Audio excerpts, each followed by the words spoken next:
Bonjour les élèves, donc voici la lecture du roman Un trou dans la glace par Jean Bergeron.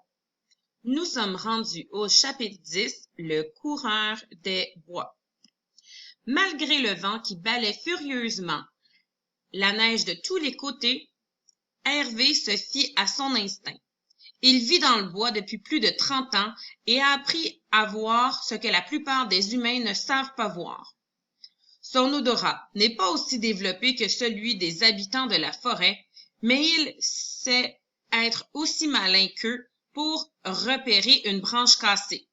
L'imperceptible sillon imprégné sous la nouvelle surface de neige, donc un nouveau sillon, ça veut dire une nouvelle trace, par des pistes fraîchement recouvertes, les touffes de poils arrachées par les framboisiers. Hervé sait aussi qu'il y a des chemins que les animaux préfèrent à d'autres. À droite de cet arbre, plutôt qu'à gauche, derrière ce talus, à l'abri, il devine qu'il se dirige vers la cabane du vieux Georges. Il est maintenant convaincu que le jeune Simon s'y trouve. Mais dans quel état? Il accélère le pas en oubliant le poids de Pollux qui lui déchire les épaules. Il y a longtemps qu'il n'a pas dormi non plus, mais il a l'habitude. Dans le bois, on dort quand on le peut. Hervé ouvre la porte et reconnaît tout de suite la forme sombre sur le plancher. C'est bien Simon. Il est tout froid, il bouge pas. Hervé n'arrive pas à sentir son pouls. Il pose doucement Pollux sur le lit, puis entreprend de faire du feu. Sans hésiter, à l'aide de son gros couteau, il arrache des lattes, ça veut dire des morceaux du plancher, parce que le plancher est en bois. Peu de temps après, le petit poêle de bûcheron devient rouge, incandescent. Ça veut dire vraiment très, très rouge, comme le rouge d'un feu. Il fait maintenant assez chaud pour déshabiller Simon et le placer contre Pollux. Il retire sa combinaison et se colle à son tour sur le jeune garçon en l'enveloppant comme il le peut. Le petit corps est toujours glacé, mais il a senti un souffle à peine perceptible. L'hypothermie est grave et la jambe de Simon a un urgent besoin de soins. Il y a un risque d'infection. Donc, il se colle sur le garçon, OK, pour lui transmettre la chaleur de son corps.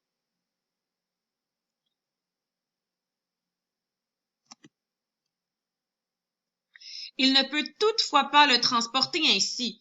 Il faut lui redonner un peu de force. Il remarque alors un petit bout de papier serré dans le poing de Simon. Un emballage de barres de chocolat. Il le retire tout doucement et y remarque une phrase tracée d'une main fébrile dans l'aluminium. « Je t'aime, maman ». Le cœur de Hervé se serre et il se souvient de la gentillesse de sa propre mère. Pleurant à grands sanglots, ça veut dire qu'il pleure beaucoup. Pour la première fois de sa vie d'adulte, il se met à frictionner avec énergie le corps inanimé de Simon. Il se jure que ce petit va la revoir, sa mère. Il est tout en sueur quand il l'entend tousser. « Pouah, ça sent mauvais !» dit Simon. « Tu pourrais être poli, garçon, » dit gentiment Hervé. « Je ne me suis peut-être pas lavé depuis 2 jours, mais tu ne sens pas la rose non plus. » Hervé, je suis sauvé? T'es pas encore sorti du bois, mais il était temps qu'on arrive. Pollux! Simon tend mollement la main pour caresser le chien, mais il touche quelque chose de poisseux. Il regarde ses doigts. Hervé, Pollux saigne. Le chien émet un faible gémissement en tentant de tourner la tête. Ton chien, c'est un vrai héros. Il a survécu au loup et sans lui, personne ne t'aurait jamais retrouvé. Sans cette peste de Suzy non plus d'ailleurs, ajoute-t-il après un moment. J'ai mal, se plaint Simon. Tant mieux, c'est bon signe. Mais c'est pas beau à voir, ajoute Hervé en inspectant la jambe de Simon. Tout le monde croyait que la rivière t'avait emporté. Ils ont retrouvé ta moto. Hervé avale péniblement sa salive. Tu reviens de loin, mon gars. Où est papa? Suzy est allée les prévenir, dit Hervé en jetant un regard inquiet à l'extérieur. mais ça regarde mal. Ce n'est vraiment pas un temps à mettre un chevreuil dehors. Ça veut dire qu'il fait vraiment pas beau. Hervé étouffe un juron.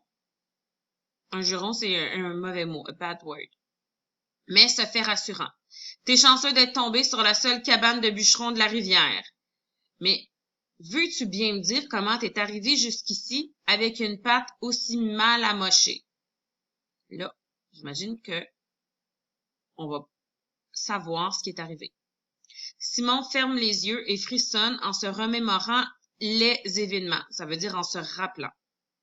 Il se met à raconter son cauchemar à Hervé comme s'il revivait le tout une deuxième fois. Alors qu'il s'enfonce lentement dans une eau si froide qu'il semble coupé comme un couteau, son esprit trouve toujours un mince réconfort à l'idée d'échapper au croc des loups sous un épais bouclier de glace. La surface qui avale son corps par tranches est rendue juste sous ses épaules. Il devrait basculer d'un seul coup maintenant. Puis, le souffle chaud d'une haleine fétide lui fait écarquiller les yeux d'horreur.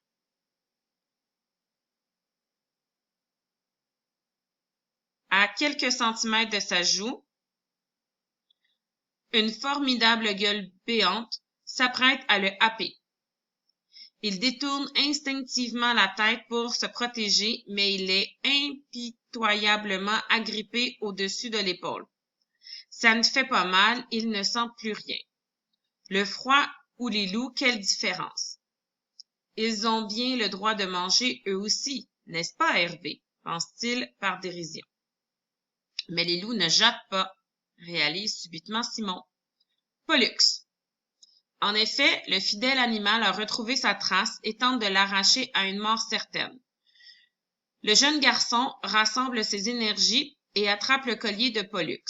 La pauvre bête glisse à son tour sur la glace, mais Simon l'encourage à grands cris.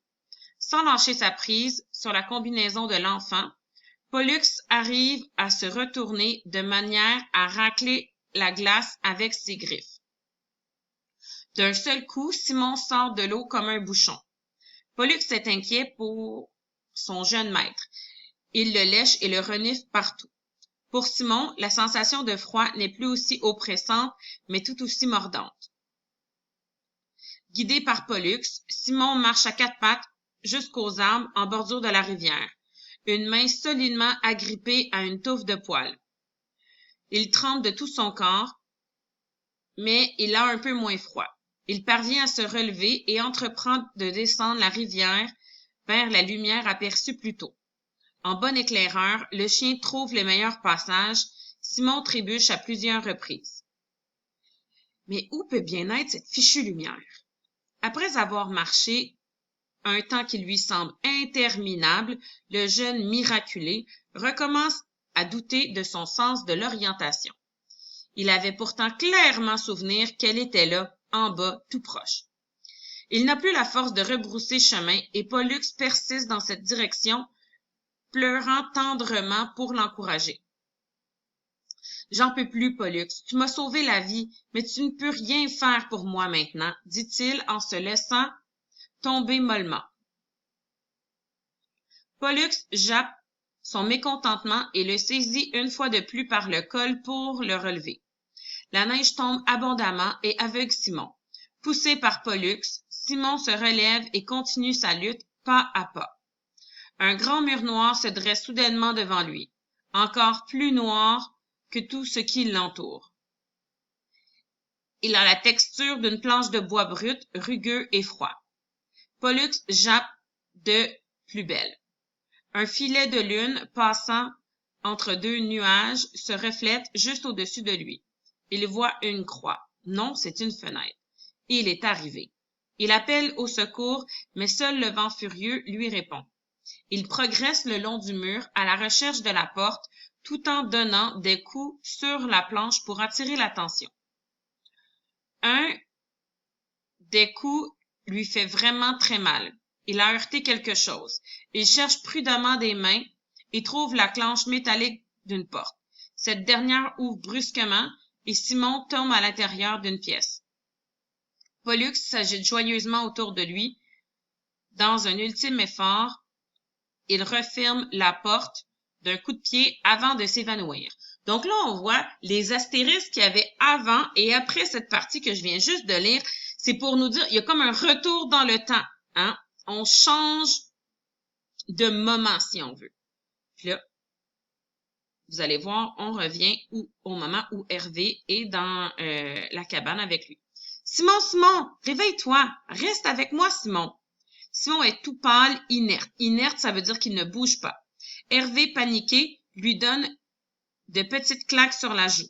« Hein? Quoi, Hervé? C'est fini, mon grand, tout va bien. Il ne faut pas que tu t'endormes, pas maintenant. Il faut rentrer d'une manière ou d'une autre, pas le choix. » La tempête a pris son deuxième souffle et il fait maintenant nuit.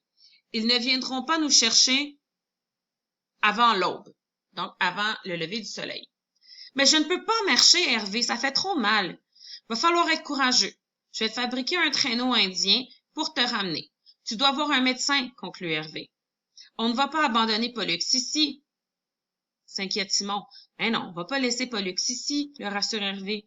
Vous allez vous réchauffer mutuellement, donc dans le traîneau indien.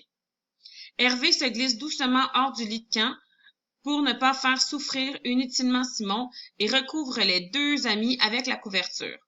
« J'ai trop chaud, proteste Simon. « C'est pas encore assez, répond Hervé en empilant tous les vêtements du jeune garçon sur la couverture. « N'essaie pas de bouger, je vais faire aussi vite que je peux, le rassure Hervé. Simon entend les coups de couteau au dehors et le bois des épinettes noires qui craquent. Au bout d'une demi-heure, Hervé revient à l'intérieur de la cabane surchauffée, il est en sueur. « C'est prêt, annonce-t-il. Va falloir serrer les dents quand je vais te transporter. » Simon se laisse habiller par Hervé, qui prend 1000 précautions autour de sa jambe. « Ça va, dit Simon, entre ses dents. « J'ai pas peur d'avoir mal, je veux pas mourir ici, ajoute-t-il. « Tu vas pas mourir ici, crois-moi. Petit, tu ne vas pas mourir ici, il faut manger un peu maintenant. »« Qu'est-ce qu'elle a, ta jambe? » demande Simon, en regardant le harnais de métal. « J'ai mis mon pied où j'avais pas d'affaire, répond Hervé mal à l'aise. Simon regrette sa curiosité. « C'est une vieille histoire bête, poursuit Hervé après une longue pause. Tu sais, la peau d'ours, celle clouée sur mon plafond? Eh bien, c'est lui qui m'a fait comprendre le bon et le méchant. » Hervé ouvre les 2 dernières boîtes de conserve en appréciant l'efficacité du couteau de Simon. Il tend une cuillerée de fèves au lard froide à Simon. « Ça va aller, j'ai plus faim, décline Simon. »« Mange, ordonne Hervé. »« Je lui ai tendu un piège, poursuit-il. »« Tu sais, un piège à ours comme une grosse mâchoire. » Ceux qui font ça comme ça. On avait le droit dans ce temps-là. La première fois, il a senti le piège et a réussi à le déclencher sans se blesser. Il a mangé l'appât et il a fait caca dessus, donc sur le piège. J'ai pris ça comme un défi alors que ça devait plutôt être pour se protéger. Hervé place aussi un peu de nourriture sous le nez de Pollux qui mange par petites lapées. Il donne une autre grosse bouchée à Simon tout en continuant son histoire. J'ai réinstallé le piège ailleurs sur son chemin, bien caché sous les feuilles. J'ai fait attention pour ne pas trop laisser d'odeur. Et là, je l'ai eu. Je n'ai pas été fière de moi bien longtemps. Quand je suis revenue, il se débattait comme un diable, il souffrait terriblement. J'ai voulu le libérer, mais il était trop tard, je l'ai tiré, il est tombé comme une roche. Il se tait, le temps de donner d'autres bouchées à ses patients. Allez, il reste 2 bouchées, insiste Hervé. Tu vas avoir besoin de toutes tes énergies. Mais ta jambe, demande à nouveau Hervé. L'ours, il est pas mort. Quand j'ai ouvert le piège pour dégager sa patte, il a pris la mienne dans sa mâchoire et il l'a serré jusqu'à ce qu'il soit au bout du rouleau. Simon peut facilement s'imaginer la scène. Il l'a imaginé plusieurs fois en entendant les loups hurler. « Ça fait mal se faire mordre? »